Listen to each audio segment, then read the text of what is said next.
Hey there. Welcome to another episode of Heart and Hustle, Visionary Healers, Movers, and Shakers. I am your host, Paulette Rees-Denis, here to bring you magic makers from around the globe, people who are creating change, who have small businesses, large businesses, hobbies, but they are creating the life of their dreams. And that, my friends, is what living is all about. So let us know how you like this episode. Please subscribe, and we'll see you there. Thanks for joining. All right. Hello. Welcome to another episode of Heart and Hustle, Visionaries, Healers, Movers, and Shakers. I am your host, Paulette Rees-Denis. Oh, and there's my puppy dog, Rosie. She's just coming in. She always sits with me. I am a movement motivator, your passion instigator, your magic maker, and your tribal hostess who's bringing you all these amazing, freaking people from all over the globe, which is amazing. And so I'm in my 6th year of this video podcast, and I'm incredible to meet all these beautiful people continuing on and on and on. And I get to share them with you. So that's super powerful, super amazing. And Nikki is here with me today. Nikki Nash is here with us from Florida. A little snow, as we just discussed. Nikki, welcome. Thank you for being here with us. Oh my goodness. Thank you so much for having me and congratulations on 6 years. That is a huge milestone. So many people don't keep it going. So I'm really excited. I've been so fortunate to have just really great people who want to be here and who I get to share. And, it's every couple of weeks. It's not like a bam, bam, every week kind of thing, but it works and it's fabulous. Yeah, I love it. So I am excited to have you here. And you are a badass. As I get to read all your stuff, you are the marketing queen, and a Hay House author. Can you say that? Hay House author, and master marketer. And so I want to know. Well, give me a brief update about what you're doing right now, and then I want to know your story. Oh my goodness. Brief. Let's see if I can, because it's such a 180 for so many people who are used to seeing me places that it's kind of fun. It's not really a 180. It can just feel that way. But the short version is about time is so weird because I want to say a year ago, but it could have been 2 years ago. Okay. It probably was close to 2 years ago. I was introduced to a mentor that's made billions of dollars in business um, through a private event. It was like an invite-only event that he was hosting because he doesn't do trainings or events to the public. And long story short, at this event, my brain went, oh my gosh, I see, like, even though I've had success, I see why I'm like here and I'm at like one level and I want to get to the next level and why doing the same thing isn't working, but also why everything else I tried wasn't working. And Hmm. long story short, he, he's been mentoring me. His name's Dan. I've met a group of other one percenters who um, I've worked closely with or been mentored by. And now a big part of my brand is sharing kind of the secrets of the 1%, the things that were complete game changers for me. I'm doing things very differently now. Like I invest in other businesses. I limit how many clients I take on when before that was like my goal was to scale that way. But now I'm more of how can I bring in cash flow that doesn't require a lot of active hours from me, but is also really scalable and increases um, kind of my wealth position so that like it's in pursuit of me being able to do really cool things for the world and to impact a lot of people. So it's like that's where I'm at, but it's like I use my marketing skill set every day, but I don't really sell Nikki Nash the marketer the same way or even at all to some folks. today, which is kind of cool and crazy. But I literally, yeah, do marketing all day. What I love is that I'm sure you have found this too in your line of work, but myself as a coach is that women are so, women, I'm talking about, I work predominantly with women, but everyone is afraid to invest in themselves, to take that next step, to hire a mentor, a coach, whatever. And like you just said, you did. And um, they're like, oh, I can't afford it. I don't have the money. I'm going to stay in this stuck place forever. We're doing the same thing over and over again. And I've been there. I mean, I think we've probably all been there, but how beautiful that you actually took that leap. You took that step to work with some new people and find these new ways of doing the work that you love. 100%. And what's crazy, because you mentioned some really interesting things, and my mentor, like, so um, he's not like, I'm not his client from that standpoint.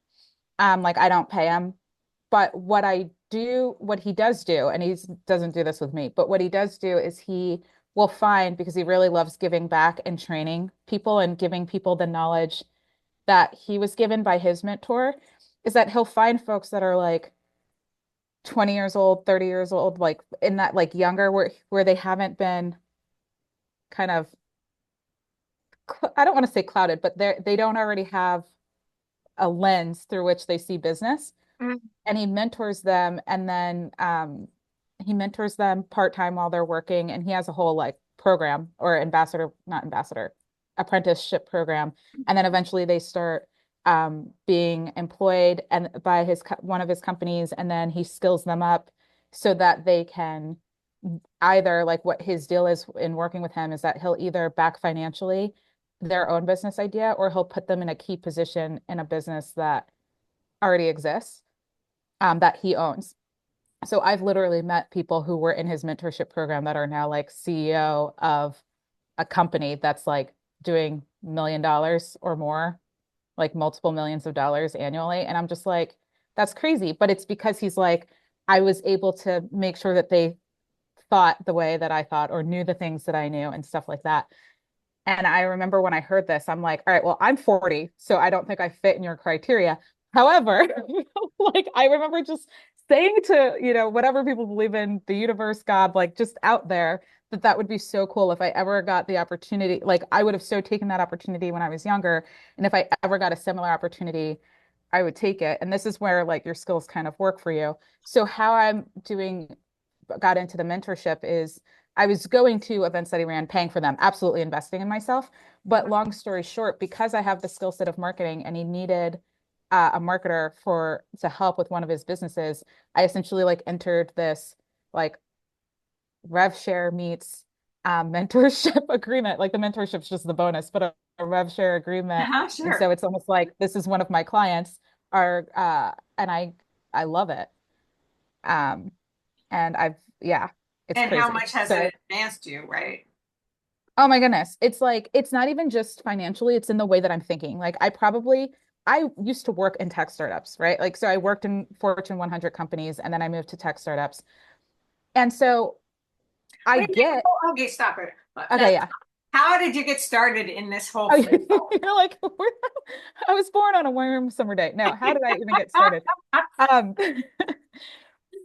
my path is so weird because I think I'm very much intuitive. And if something doesn't feel right, I move. So when I went to college, before I went to college, I wanted to be an actress, but I hadn't done the personal development work yet. And so then I switched because I'm like, I don't know if I can, like, I don't know if I'm pretty enough or this enough. And there was a lot of enoughness situations going on.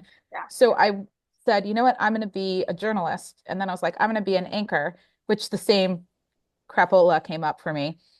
And I remember deciding I was going to be a journalist and wanting to go to Berkeley for grad school. That was my mindset.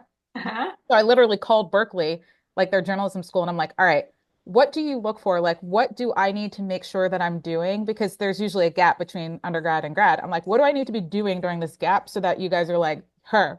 Uh-huh. And so they shared some things with me, one of which was doing this summer program. NYU had one, Columbia had one. They're like, do one of those after you graduate, like right when you graduate. And it's designed to introduce you to the book publishing world, the magazine publishing world, both from a journalistic standpoint, but also a business standpoint. And so I did NYU's, I applied, I got accepted into their program. It was the one program that I could do because I had a conflict. I didn't even apply to Columbia's because I couldn't do it. Um, we had a family vacation and I was like, I'm going on vacation. But long story short, I met all the business people at these top magazines and book publishing companies, and the business people seemed so cool. And next thing you know, I'm applying for a job at InStyle magazine, and I applied to other ones like Harper's Bazaar and things like that. And literally, the people who came to speak to us were the publishers, like the head of the entire, publishing house. They were like people of different levels of high positions. And they're like, send us your resume. And I said, okay. And they literally like there was short from being a disaster. There was no way I wasn't getting a job offer when somebody in that position says, interview this person. So Uh, that's how I ended up in marketing. And so I started at InStyle magazine. I then went to Travel and Leisure magazine. I then moved to being working in advertising, where Kraft Foods was my account and I placed all of their ads inside magazines. And I did that for a few years. And then I wanted to be someone at a company like whether it was Kraft or some like a bigger company. So I went back to school, got my MBA, and then landed a job at Intel.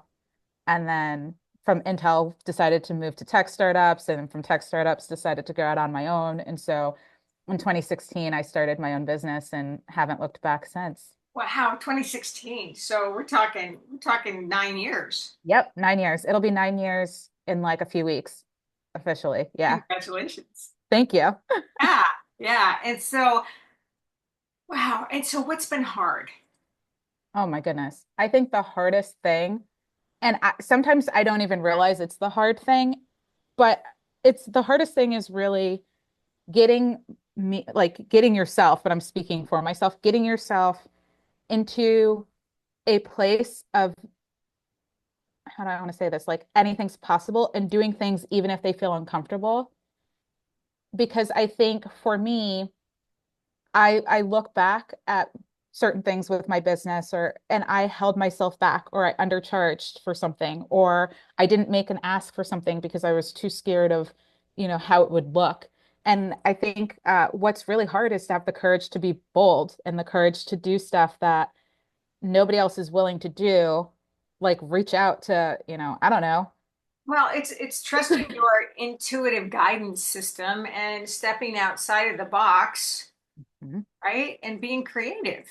Yeah, it is. And being willing to uh realize that the person you are today is is not the same person that's going to achieve those goals and being comfortable enough to get uncomfortable and start behaving how that version of you that will accomplish those goals will behave because I have to reinvent myself on the regular.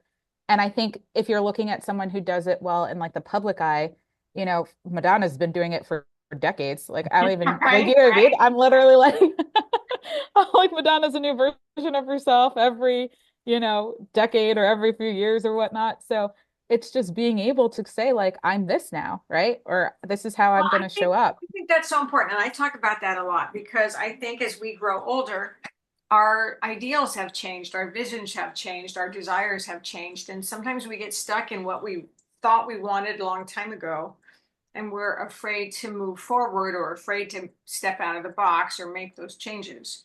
And I see that a lot with women. It's like, oh, I'm kind of comfortable right here, but I'd really like to do this. It's like, well, come on, you know? And it's just that comfort zone that becomes laziness isn't quite the right word, but you know what I'm talking about? Uh, Yeah.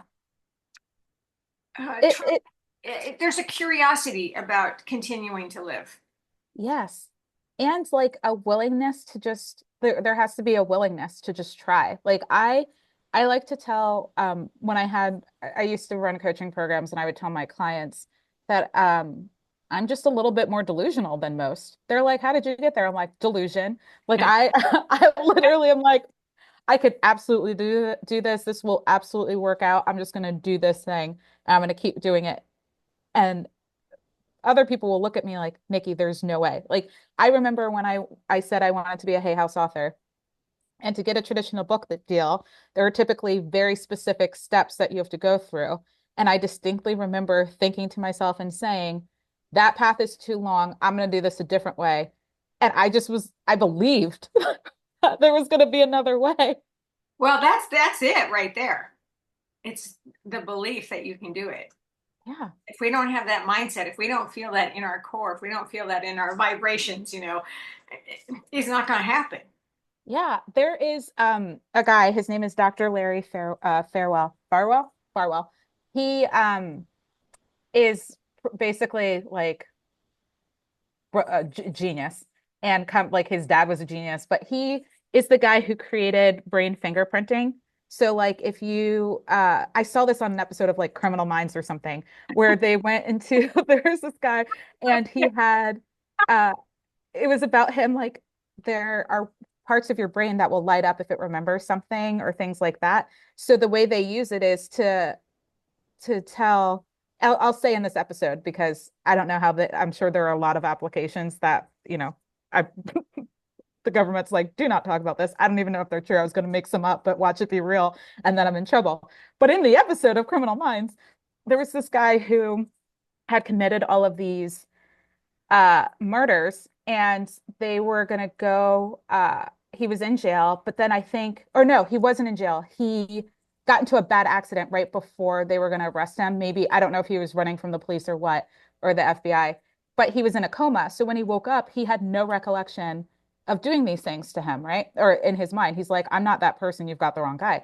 So they used brain fingerprinting to show him images of like the crimes that he committed, the murders, to see if it lit up in his brain because that's an indicator that like, yeah, if these are things that nobody else would have seen unless they were like the cop on the case, which is this guy showing it to you or the one that committed the crime. And so that's kind of brain fingerprinting. So he invented that. He studies the brain. He's like really smart guy. But he said something to me once, and I'm acting like he said it to me directly. He was speaking at an event that I was at, but there were only like 15 of us. So I feel like he was speaking directly to Sure, me. yeah, yeah, I was like, yes, Larry, you're speaking directly to me. But he said that everything, what was it? Now I feel like I'm going to butcher the saying or the quote, but it was essentially that like everything is possible, like literally, like it was mathematically, everything is possible.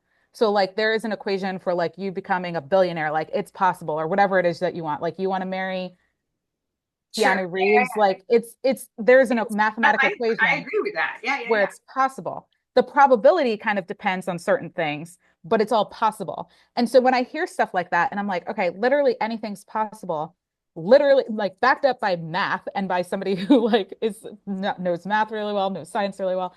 I'm like, okay, so therefore the only thing that's holding me back is myself, like my belief, because it's all possible, literally all possible. Hmm. And Hmm. I watch a lot of sci-fi stuff, so I start thinking about, like timelines and all sorts of things from like superhero shows and stuff like Oh that. yeah. So I'm like, it is all possible. There could even be a whole realm where it's happening. But right now, like I am holding myself back from going after this thing or from accomplishing something because it's deep down in my subconscious, I have some doubt. And so Yeah. it's like, instead of so often people try to brute force themselves to doing the thing. You're And it's right. like, you That can't do that that. You doesn't have work. to, it doesn't work. You have to get down to the seed of the doubt. Like you have to get down to the core of the thing that's stopping you from taking the action in the first place. And so this actually ties back to your earlier question about what's the hardest thing. That's the hardest thing. Most people are like, oh, what's the strategy? What's the things to do this? Isn't this? I'm like, no, it's the getting you to do the strategy because you have some sort of hang up. Yeah.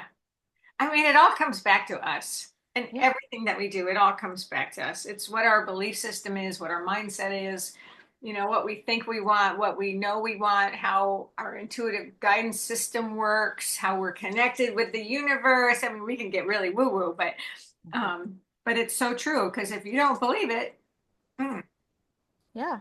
there's a roadblock. 100%. And one of the things that I like to tell people, because I usually ask, especially with clients, because it helps me. I mean, again, I don't coach anymore, but I used to ask this question around like, what is their higher power belief system so that I could use their language. But I'm like, part of the reason why I'm delusional is because of the faith that I have. And I was like, and I don't need people to have the same belief system, but you kind of have to figure out what your belief system is and kind of lean into that because that'll help you reconcile some of the stuff that, you were maybe taught when you were a child, or even like an instant that happened when you were an adult, or like not an adult, but you know what I mean? That, is continuously happening that's shaping the story that you tell yourself. You have to have something that will help you and support you into rewiring that, into thinking about that differently. So good. So good. So, all right, Nikki, Mhm. what is next for you? What is next? What is next? So I've been doing some really cool things. I Oh, think I wait a minute. shared Let with me you. back up 1 second. Oh, What's the book that you did? What's the book that you have on Hay House? oh yeah. So the book I wrote is called Market Your Genius. It is a pink book. So like I'm like my hat's also pink right now, but it's a pink book. And it's really about it was really written for the coach, consultant, like service-based business owner that is building a personal brand that they're monetizing, right? So it's all about how do you generate leads, how do you turn those leads into clients, and then how do you keep them for life? And Okay. there's even parts of the book that are really like, what are you really doing this for, and what is your real kind of message and mission? Because And that is tied to it. Yeah. and when did that come out? There are things that, let's say, 2021 feels like that's true. Okay. Yes, Sure. 2021, because 2020 was COVID and it was supposed to come out in 2020, but then COVID hit and everybody's book launches got pushed back Yeah. because the whole point of book publishers is to get your book in bookstores, and bookstores were closed, so they pushed back everybody's Yeah. timeline. So mine came out, I think, Trying to the think, end when of did my 2020. my last book came out? Right, right at the onslaught of COVID. So Yeah, 2020. yeah. My last book came out in 2020. Okay. Timeline. Yes. It's so crazy. People ask me like, "Oh, how long have you been doing this thing?" And I'm like, I don't know. I swear I don't have Alzheimer's, but like time, it's like every day I have or every week that I go through feels like 3 weeks because so much happens and I get so much done or like learn new things. So I'm just like, I don't know. I kind of feel like we're already in June. We haven't finished January. Okay, so what is next for you? Yes. So one of the things that I'm working on right now is content that I'm sharing that essentially is here are the secrets of the 1%, especially when it comes to thinking differently, routines. So there's part mindset, it's part like actual strategic strategies around business, things like that. So that's coming, honestly, just content I'm sharing. So it's podcast, newsletter, things like Okay, that. all right, all right. Um, and then my mentor has a university where he shares um, strategies around business. Like, so if you're building a business, growing a business, it's really going to support you in that. But then also, how do you increase your wealth position, again, in pursuit of making a big impact? Because what I've realized is I'm really good at being like a ripple effect. Like, I want to help people to help more people. And then, as I do that, I also have a group of people that I want to help because I have a strong affinity for children. And I want to teach them some of the things that I'm learning at a younger age, right? So Oh man. that's Oh my God, that's my that's so jam. good. Yeah, What but what what age are you talking about? so I have always been like the kind of like 5 year like the 5, 6, 7, 8 year olds has been like my jam. However, I do think that there is I used to do things for teenagers where I was like an advisor to a friend who had an organization that taught teenagers entrepreneurship. And so that's something that I'm trying to right now figure out what's the right age to teach some of this stuff. Oh man, that's so good. I mean, I wish I would have had that, Yeah. I didn't have anything like that. Yeah. I'm thankful for my father who was, president of a bunch of companies, and I would go to work with him and I would get, business, yeehaw from him. And my mom Yeah. is the dancer and the singer and the artist, so I would get that from her. I So I got love it. it all. Yeah, the best I of both got worlds. it all. No, I love it. I love it. But uh, yeah, but to answer your question, with the university, I am I'm sponsoring and donating scholarships and doing some things with my mentor so that the work, because it's really like his work is what he's taught me, which has had led me to have some amazing transformations. And he's literally like the definition of if people think that folks with wealth are like mean, bad people, like I literally was in the car with him and he's like, it's cold, that person's homeless. Let's stop. Let's get money. Let's get blankets. Let's get, you know, coffee. Like literally, like that's the person. And I'm like, oh, you can be a really good person and then use your wealth to help other people. And like that's the message and the vision that I want to share with more folks we're here as to give well. back. We're here to give Yeah, back. here to Yes. give Oh, back. that's beautiful. My So goodness. yeah, yeah. And then I have a couple of movies that I'm an executive producer in that are coming out. So I'm excited for that. Sweet. Oh Yeah, my I'm God. doing all sorts of crazy stuff. That's That's why I'm like, people great. are like, what are you doing now? I'm like, it's crazy. I don't even know. I'm like, Just do it, girl. Keep on going. yeah, Do it. Do it. Do it. doing We fun need you. stuff. Yeah. That's beautiful. I love it. Oh my gosh. Okay, we're going to wrap this up. That was Yes, beautiful. Nikki, thank you for being here with me. So absolutely. great to meet you. So great to be able to share what you're doing with the world. And I just wish you the best in all those adventures. Yeah, You know, life is good. absolutely. And if it's okay with you, I'd like to offer a gift to folks. Oh, please. Okay, so we have I do have some scholarships and there are different degrees of scholarships that we're offering. So for this type of education, for like how do you build, grow, scale a profitable business? How do you increase your net worth and things like that? But all of it designed in the pursuit of making an impact. And so if that's something that people would like some of that education on the training, because I noticed for me, it was like one piece that was missing that like kind of changed the game for me. If that's something of interest, then I will have people reach out to me. I'm at Nikki Nash Official on both Instagram and Facebook. You can also find me on LinkedIn. I'll give And you, I'll have all yeah, your yeah, contact. my info below. Yeah, And I've been thinking about this. I'm probably going to create a landing page on my website that people can message me through perfect. Perfect. specifically for this. So we'll do all that. That Uh, is beautiful. yeah. That is what a gift. Beautiful, beautiful. All right. And also all my friends out there in Heart and Hustle Land, thank you for spending another day with me and with us and all these beautiful people I get to share with you. Hopefully they'll inspire you and instigate action and voice and joy and living and love and bam, that's what we're here for.